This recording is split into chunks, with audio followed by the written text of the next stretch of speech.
I'd just come back from South by Southwest, and obviously everyone had heard all about this storytelling. And I saw the global CMO of Coca-Cola tell this big article on how they are now brand storytellers. And I was like, great.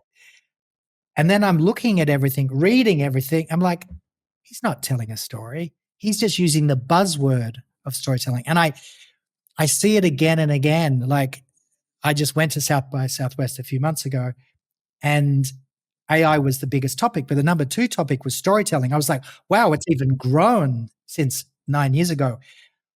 But everyone's just using the word storytelling to say, I have a story to tell about something. It's not actually about storytelling. And that's what I mind the movies for, is the how of successful storytelling. Welcome to We Built This Brand, where we talk to the creators and collaborators behind them, surfacing valuable insights to help your business grow. Today, I'm talking with Greg Logan, founder at Narrativity. Have you ever felt like the storytelling marketing approach felt, weak, maybe inauthentic?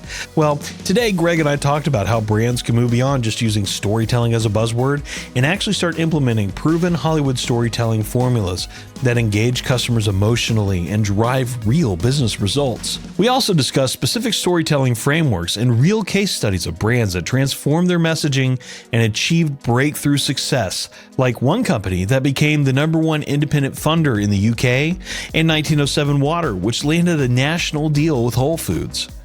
Now, there's so much more to this interview that I hope you'll stick around for, and I invite you to join me as I sit down with Greg Logan of Narrativity. Welcome to We Built This Brand. I'm your host, as always, Chris Hill, and with me today is Greg Logan. Greg, thank you for coming on. My pleasure. Thanks, Chris. Absolutely. It's great to have you with us today.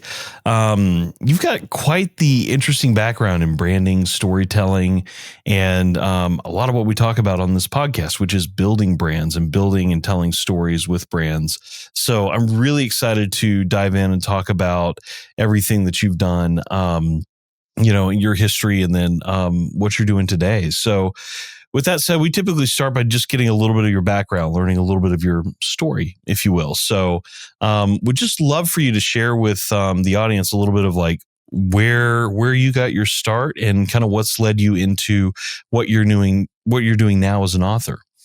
Yeah, well, I only ever wanted to do 2 things in my life. And from 0 to 12, it was to be an actor like my uncle. And I was the lead in every school play.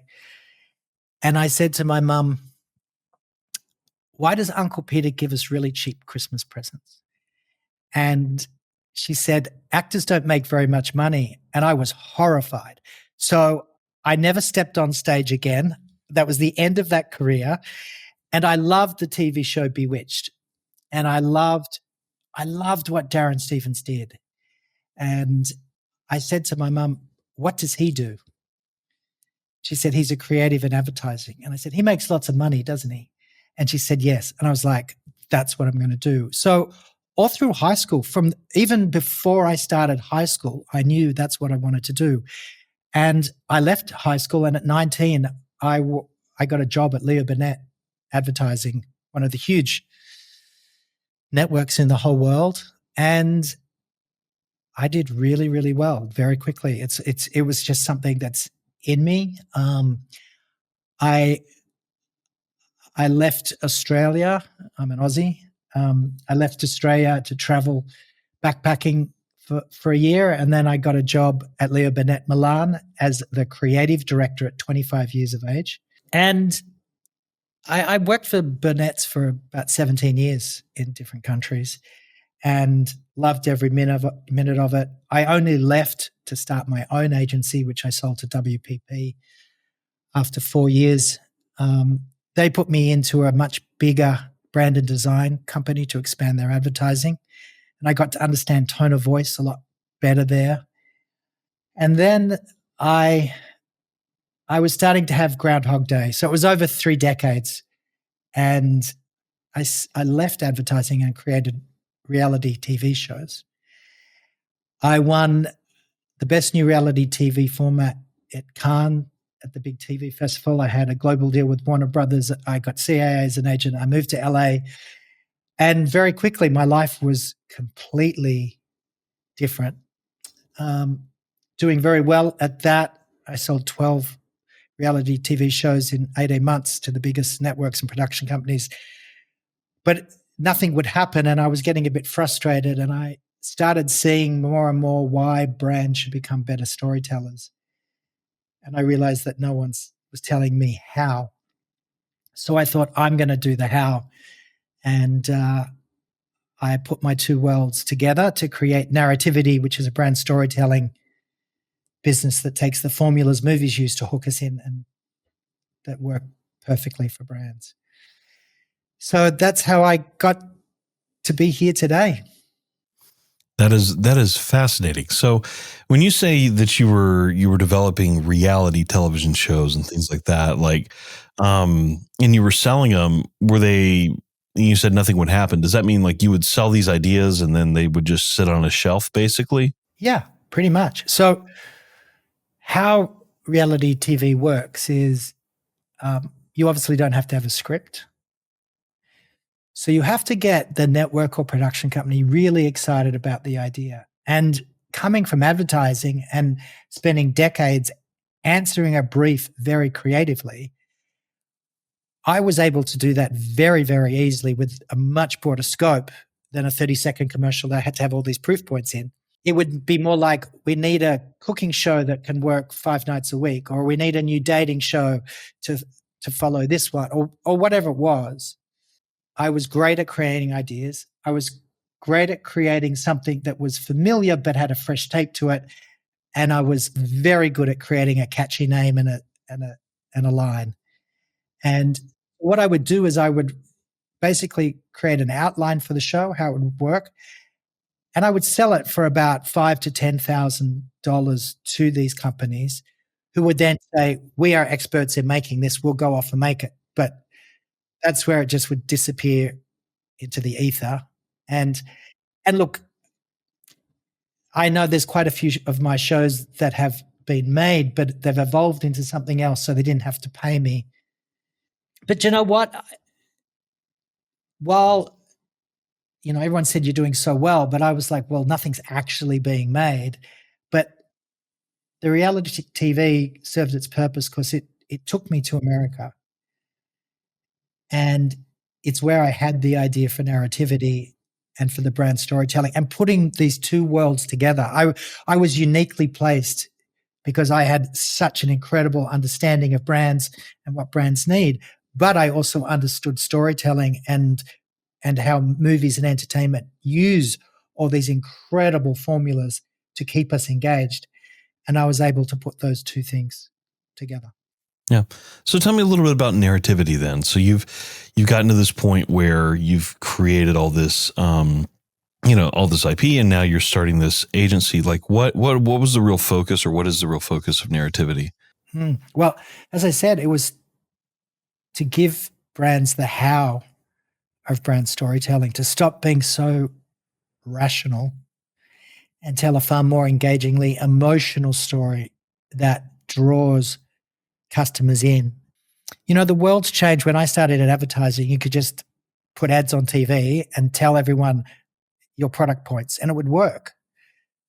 But the world has changed now. You can't just go out and tell people this is what we are and what our proof points are.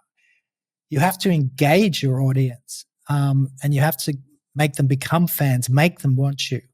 And movies just do that so well. I mean, I'd been reading about it for a while, brand storytelling. And we're talking 9 years ago. And I went to South by Southwest, and there was so many talks, really wonderful talks on why brands should become better storytellers. And like everyone, I was convinced. And on the plane home, that's when the penny dropped. No one said how. And I thought, I'm going to try and crack that. And I was literally back home in LA, driving down Sunset Boulevard, and I looked at the Hollywood sign and went, that is the how. Like, Hollywood is the most financially successful storyteller of all time. movies put so much money, or studios put so much money into the movies, they have to get a return on investment. To ensure they get a return on investment, they create the hero's journey to hook us in and keep us hooked all the way to the end. And they have all these other tricks to get us to go to the movie, to get us to buy the merchandise afterwards, like all these different things. And I just drill down into all those things, and knowing what brands need and how they use messaging, I was able to translate them for brands. And when it started, I was like, I don't know if this is going to work. And it kind of shocked me how well it worked. And brands also love it because it takes the subjectivity out of creativity, and they can see, they understand movies. It's a concept they understand, and it lifts them up very quickly to a really big emotional benefit of what they do. And I have 11 different formulas, and I give them 11 different outputs that they use across their business. But once, right at the start, we do the enemy and superpower. Once they've decided their superpower, they never come back down. They just want to keep going bigger and more emotional, and they just love it. And they love seeing their business through a completely different lens. I think you hit on something really big, which is that how. I felt that too when all that stuff with story was coming out. I was like, okay, I'm hearing a lot about how story is cool, but what does that even mean? And I remember even going out and getting the book Story, Style, Structure, and the Principles of Screenwriting by Robert McKee, because I was told this is like a core book to, you know, what you need to be learning and what you need to know about story. And it helped me a lot think through story structure and things like that. Running a podcast business, that has its own advantages, right? But in terms of branding, like I think, you know, it always felt like something was missing. So I think you were spot on to say, hey, look, how are we actually doing this? One thing, Chris, when I just come back from South by Southwest, and obviously everyone had heard all about this storytelling, and I saw the global CMO of Coca-Cola tell this big article on how they are now brand storytellers. And I was like, great. And then I'm looking at everything, reading everything. I'm like, he's not telling a story. He's just using the buzzword of storytelling. And I see it again and again. Like, I just went to South by Southwest a few months ago, and AI was the biggest topic, but the number 2 topic was storytelling. I was like, wow, it's even grown since 9 years ago. But everyone's just using the word storytelling to say, I have a story to tell about something. It's not actually about storytelling. And that's what I mind the movies for, is the how of successful storytelling. So let's dive into that a little bit too. So like when you say the how of storytelling, how does that differ? So movies use all these great things, and the most powerful and longest one is the hero's journey at 12 steps. And I've formulated a homepage to trigger all those 12 steps of the hero's journey. So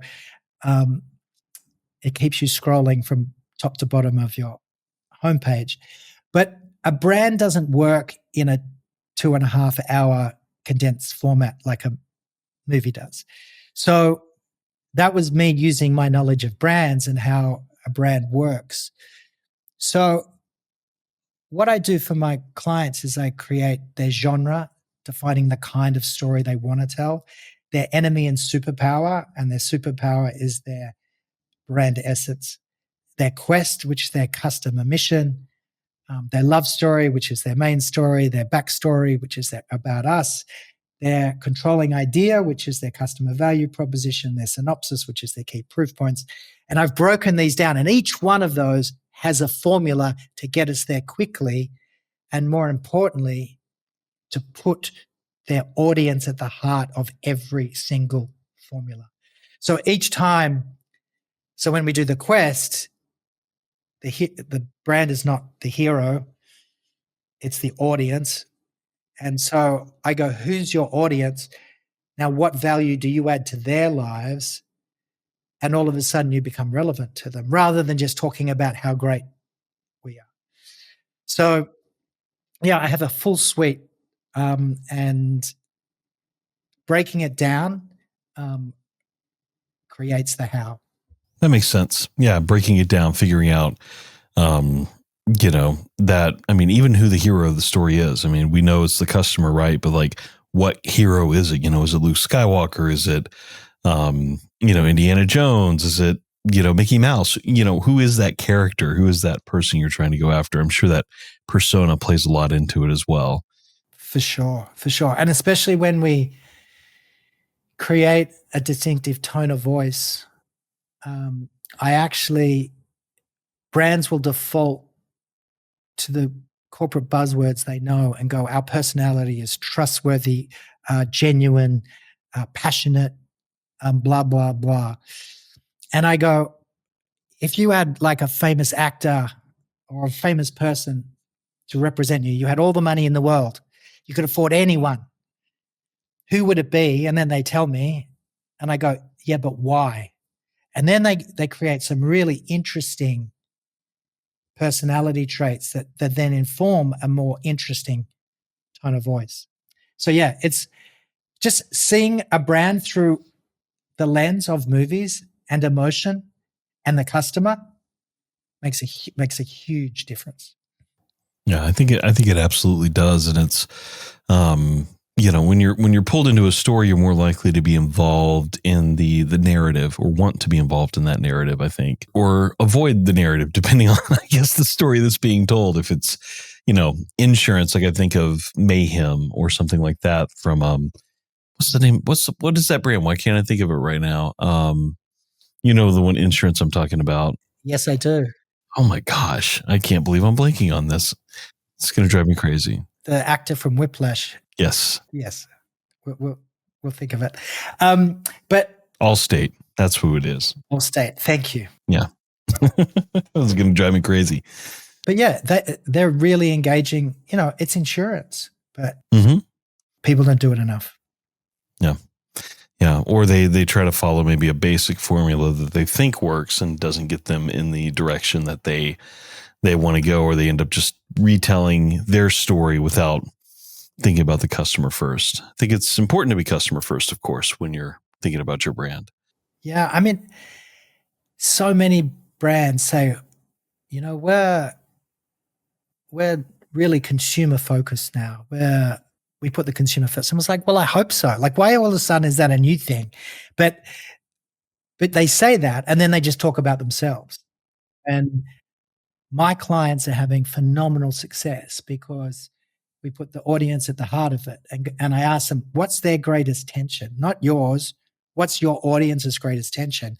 Now let's start our story with that, because that's what the movies do. If the movies don't have tension, you don't have a movie. We go to the cinema to see that conflict, and we want to see it resolved. So if you can start a story with your audience's greatest tension, they're hooked. They're in. They go, oh my God, yes, I hate that. You understand me. Yes, that's my life. Help me with it. Then you talk about yourself and how you solve that greatest tension. And if you can end the story with their greatest love in life and remove yourself and just give them their happy ending. That's awesome. Is it always the hero's journey that we have to follow when we're storytelling? No. As I said, the hero journey works for a 2-3 hour saga. You just need to follow the classic movie, the story structure of a beginning, a middle, and end. A problem to overcome, a solution to how to overcome it, and then a happy ending with a moral to the story. If you just follow those 3 things, but as I said, if you make that problem to overcome your audience's problem, then that's powerful. And that's why I broke down, like, the Quest formula is, what do you do, who do you do it for, and what value do you add to their lives? It's one statement. It's not a full story, but it tells people a story. So for instance, my quest for my businesses, what do I do? Turning who for businesses, and the value I add to their lives, turning businesses into loved brands. That's a story in itself, but it's a story that my audience wants to see achieved. They want to turn their business into a loved brand. And in the movies work because a hero has a quest at the start of the film that we agree with. We watch the film all the way to the end. We're not satisfied until that quest is achieved. And that quest is never furthest away than 10 minutes before the end of the film, but somehow miraculously, it always gets achieved. So if you can create a quest for your business that your audience wants to see achieved, that's invaluable. And so that's the quest formula. If you can follow it, what do you do? Turning, helping, freeing, enabling, empowering. Who for? Put your audience there and make it your biggest possible audience. I said businesses. It could be the world. It could be people. It could be your category. And then what value do you add to their lives? Don't explain how you do it. Just talk the biggest possible benefit. And your audience will see why you matter to them. Want to launch a podcast without the hassle? HumblePod makes podcasting easy. From concept to launch, we'll help you create a professional, engaging show. Already have a podcast? We handle editing, show notes, transcriptions, and even video production, so you can focus on your content. With our tailored services, you get high-quality production, seamless publishing, and expert support at every step. Whether you're starting fresh or leveling up, HumblePod ensures your podcast sounds amazing and reaches the right audience. Visit humblepod.com to get started today.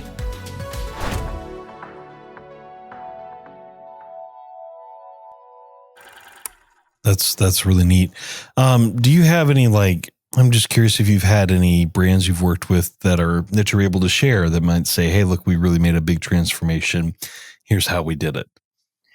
Sure. Well, let's while we're on the quest, let's talk about one. They're in the UK, and they were a independent funder for small to medium businesses, and they were number 3. And when I went to work with them, their name's Ultimate Finance, and when we got to the quest, they said, Greg, we don't need to do this because we've just spent 6 months doing this ourselves internally. I was like, great. Awesome. What is it? They said to be the number 1 independent funder for small to medium businesses in the UK. And I said, that is terrible. And they were quite upset. And they went, what's wrong with wanting to be number 1? I said, nothing is your business objective, but as your customer mission, think about it. Who's your audience? They're small business owners who need funding. So they're in a world of financial pain. They can't sleep at night, and they come to you and you say you want to be number 1. You're not going to become number 1. You're going to become number 10 if that's what you say. And then they got it. They went, okay. So we did the quest formula. What do you do relieving who for business owners and the value add to their lives? Relieving business owners from the pressures they're under. That became their main message. Within 6 months, they became the number 1 independent funder for small to medium businesses in the UK because their audience, when they can't sleep at night, they're in the world of financial pain. They came to them and said, we're going to relieve you of the pressures you're under. That's what the audience wanted to hear. Hugely successful. That simple statement transformed their business. Another example, there are different. That was the quest formula. I'll do the love story formula. Oh, yeah. I'm curious to know about that. So the reason I call it the love story is because when your audience hears it, they will fall in love with you. And it's the story formula I just mentioned before, a beginning, a middle, and end. Here's the thing. Brands always put themselves in front. So 1907 water, I'm not sure if you've had it because it's in America, but it wasn't. And it's a beautiful New Zealand water. And the owner came to me. He'd been pitching 3 years in a row to Whole Foods. All he wanted to do was get into Whole Foods. And every year he would go and say, we're from New Zealand. They said, we've got 3 New Zealand waters. We're from a naturally alkaline source. We've got 10 of those. We come from an ancient artesian well. We've got 8 of those. And ours is healthy and beautiful tasting. And I went, all water is beautiful and healthy tasting. Go away. And you're more expensive than all of them. So they led with their rational, incredibly rational messages. Whole Foods could counteract them with rational, and it didn't add up. And 4 strikes you're out. If you go 4 times and say no, you can never go back. So the owner came to me and said, Greg, I need to tell a different story. I said, great. Let's start with your audience's greatest tension. Who's your audience? Health conscious consumers. Okay. What's their tension? He said, they don't have enough pure, naturally New Zealand alkaline water in their lives. And I went, well, that is rubbish.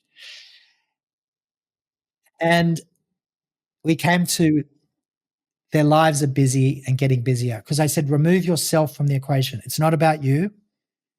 These health conscious consumers, what's their big? Well, they're really busy and they're getting busier. Great.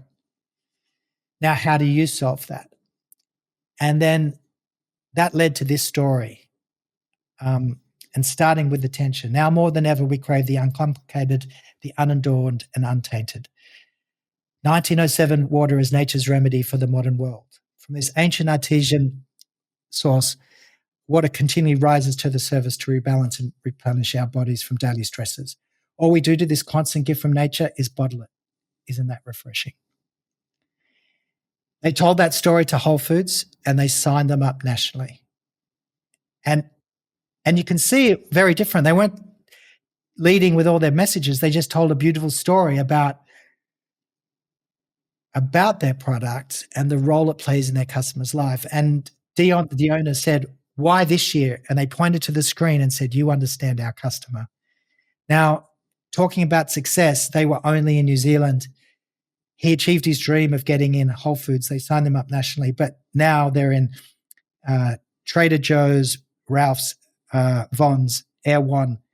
They're all through America. They have made millions of dollars from that one story. Yeah. Well, it makes such an impact, right? Like when you're just talking about, cool, it's from New Zealand and it's artisanal. Nice. I've got plenty of artisanal water in my selection. You know, I tend to be a little bougie in my water taste. I do like Topo Chico, for instance, is my personal go-to bubbly water.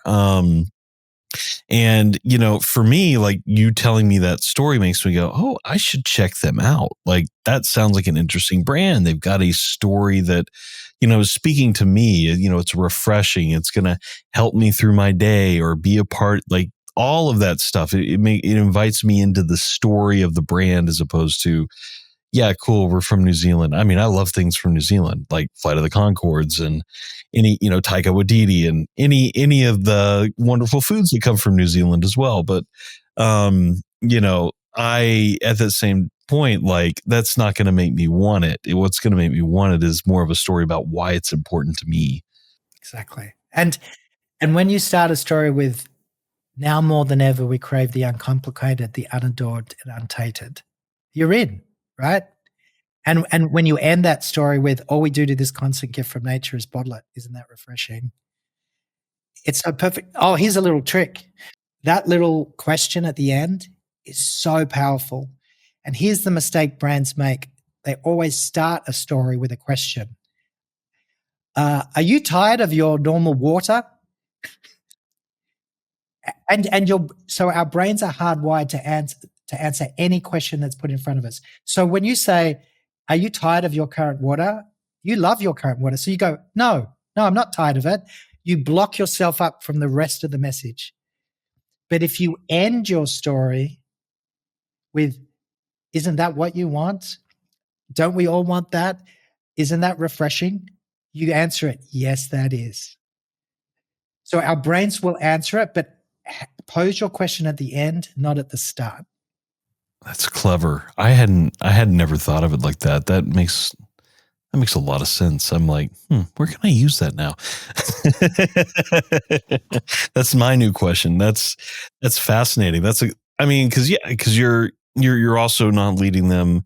You're also leading to a more generalized question at the end, which even if it is a yes or a no, like you have a lot more chance of them walking away going, you know, that does sound kind of refreshing. Maybe I should check that out, as opposed to, like you said, closing it off. So because you're engaging them to answer it, and they're nodding, going, yeah. Like on my website, I talk about the process I do with my clients, and I say it's fast, engaging, and free of all the BS. Isn't that the story you wanted to hear? And so they're going, yes, yeah, that is the story I want to hear.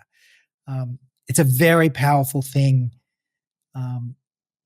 So use how our brains are wired, but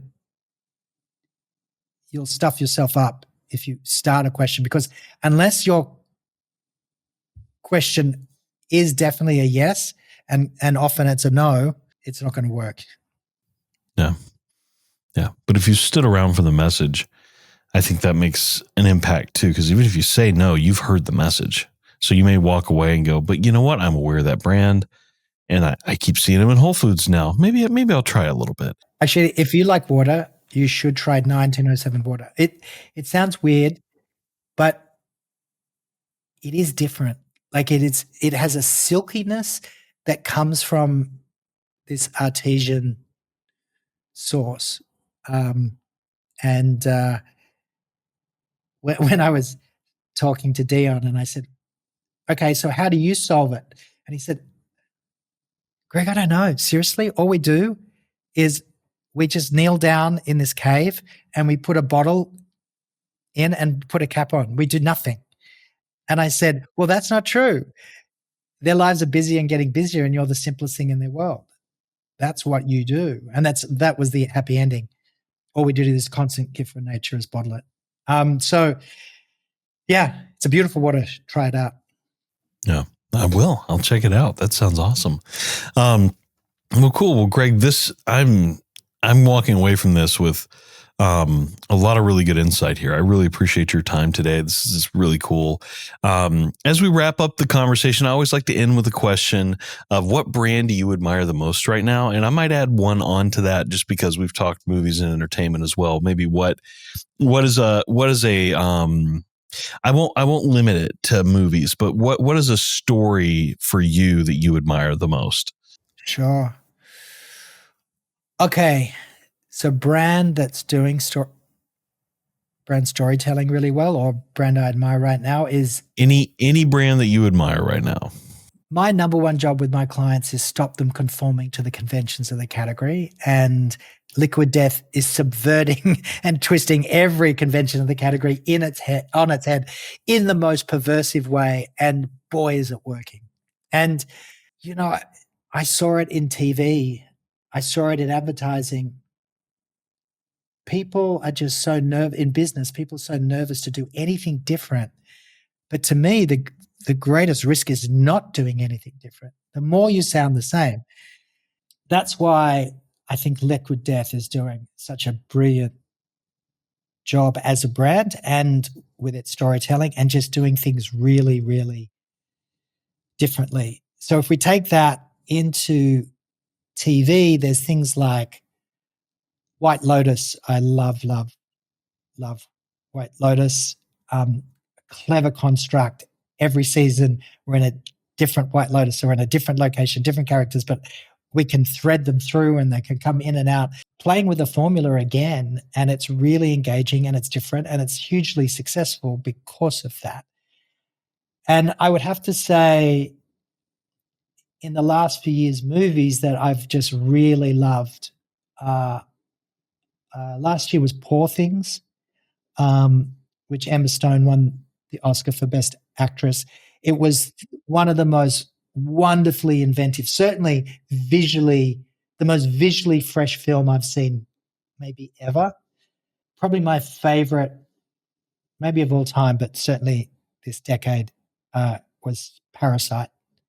And what Parasite did really, really well, and what Hollywood doesn't do enough or brands do enough, and I actually think Liquid Death is doing this, is when you mix genres, you create something much fresher and you expand your audience. So if you think about Parasite, it was a comedy, drama, thriller, and there's another one there too. But it was just all those things, and it just made it so engaging. And you're like, wow, this is so different and so fresh. White Lotus does it. Liquid Death does it.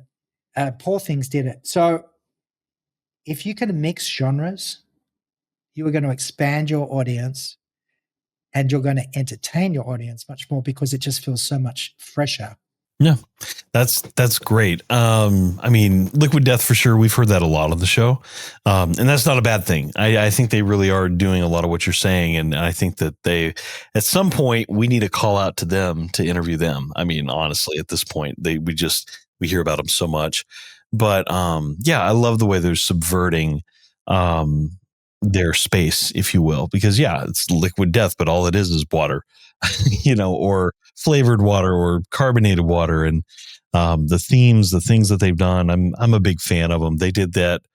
I'll never forget the collab they did with Elf Cosmetics, because it was just so out there. It was like, okay, they're making corpse paint with Elf Cosmetic for people, and it was a real product you could go buy too. It wasn't just some silly ad that they were doing, and just all those things combined just bring so much more brand awareness to even an audience that wouldn't consider it before.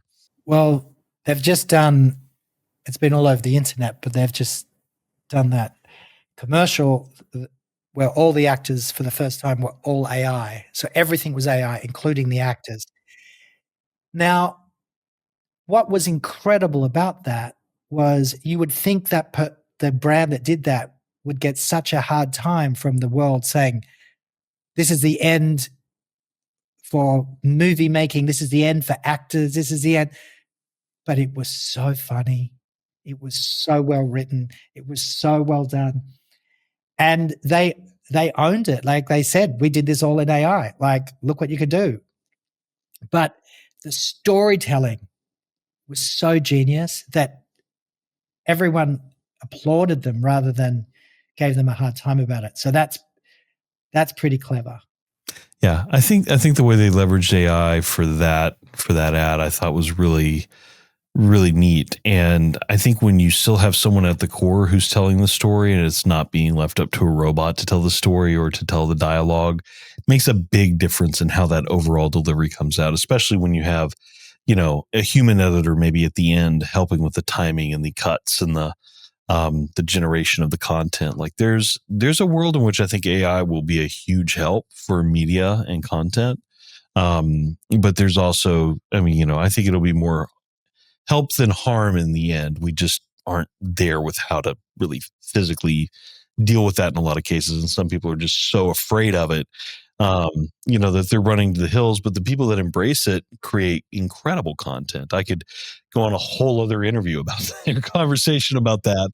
Oh yeah. And how it's impacting everything. But it is helpful, and it can be used for good. So I'm using it, but it's how you use it. It's how you use it. That's absolutely. Yeah. Use it to leverage your skills, not to, be a way to save you from work, if that makes sense. That's my thesis anyway. Well, cool. Well, Greg, thank you so much. This is great to have you on. And where can people connect with you? Where can they find out about you? And where can we get your book, Creating a Blockbuster Brand? Yeah, it's pretty simple. Go to blockbusterbrands.com, and all the info's there. But Amazon, of course. Blockbusterbrands.com. My business is narrativity.com. If anyone's interested in how their story currently stacks up, I've created a really cool quiz that will test your current story. I've broken down all the elements of make a great story, and that's storytellingquiz.com. So if you go to storytellingquiz.com, you'll get a messaging health check, which is something brands never, ever, ever do. Yeah. I think I'm going to go take that quiz right now. That sounds like a lot of fun. Really helpful. Well, Greg, thank you so much for coming on. I do appreciate it. It's been really great, Chris. We could have talked for another few hours, I'm sure, but Thanks for checking out this episode of We Built This Brand. Don't forget to like and subscribe on your player of choice. You can also keep up with the podcast on WeBuiltThisBrand.com. If you like this episode, please give the podcast a 5-star review and make sure to tell all your friends about it so we can continue to build this brand.